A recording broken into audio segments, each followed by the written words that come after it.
பாருங்கள் இடிமுரசு டிவி. இது உண்மையின் முரசு. உள்ளூர் செய்தி முதல் உலகச் செய்திகள் வரை உடனுக்குடன் அறிந்திட இடிமுரசு டிவிக்கு சப்ஸ்கிரைப் பண்ணுங்க.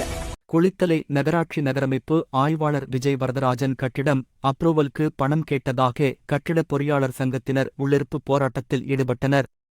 கரூர் மாவட்டம் குளித்தலை நகராட்சி அலுவலகம் முன்பு அரசு அனுமதி பெற்ற குளித்தலை சிவில் இன்ஜினியர்ஸ் அசோசியேஷன் சங்கத்தினர் சார்பில் இன்று நகராட்சி நகரமைப்பு ஆய்வாளர் விஜய் வரதராஜன் கட்டிட அனுமதிக்கு பணம் கேட்பதாகவும் இதுகுறித்து நகராட்சி ஆணையரிடம் பலமுறை மனு கொடுத்தும் குறிப்பாணையை கண்டுடைப்பாக செயல்படுத்தி அந்த மனு மீது எந்த நடவடிக்கையும் எடுக்காத காரணத்தினால் சேலம் மண்டல நகராட்சி நிர்வாக இயக்குநருக்கும் மனு கொடுத்தும் எந்த நடவடிக்கையும் எடுக்கப்படவில்லை என தெரிவித்தனர்.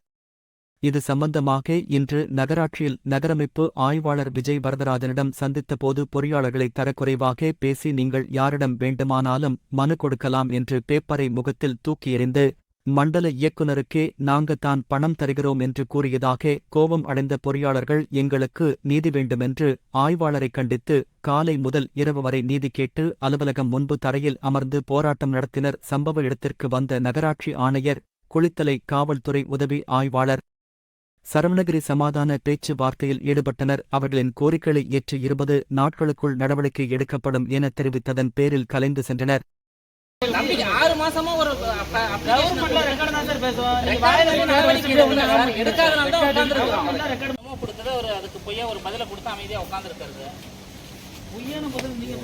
அது பார்த்தாலே தெரியும் சார். என் கம்ப்ளைண்ட்ல எவிடன்ஸ் ஃபுல்லா கொடுத்திருக்கேன் சார். பொய்யான பதிலா இல்லையாங்கிறது அவர் தான் சொல்லணும். நடவடிக்கை எடுக்க நான் உட்காந்துருக்கிறேன். இது வந்து ஆர்டிஎம் ஒரு பணம் கேட்டாருன்னு சொல்லி 26/5/2025 கொடுத்துருக்கோம் சார். அவரும் அதை பத்தி எந்த ஆக்ஷனும் எடுக்கல. அதனால நாங்க உட்காந்துருக்கிறோம். எடுக்கலன்னா அடுத்து நீங்க வந்து ஆர்டிஎல் போட்டு கேளுங்க நடவடிக்கை எடுக்கல சார். காலம் தாழ்த்துறது எங்களுடைய வேலை இல்ல சார். எங்களோட ஃபண்டமெண்டல் ரைட் சார். இது எங்க பொழப்பை கெடுக்கிறாங்க சார். எங்க பொழப்பை கெடுக்கிறாங்க சார். தொழில் செய்யறதுக்கு வந்து நில்லுங்க, என்ன நடவடிக்கை நானும் வர்றேன், என்ன பேசிக்கிறோம். அதை விட்டு சட்டத்தை மீறி பண்ணினீங்க அப்படின்னா அப்புறம் அடுத்தது பார்த்துக்கோங்க. நான் சொல்ல மாட்டேன்.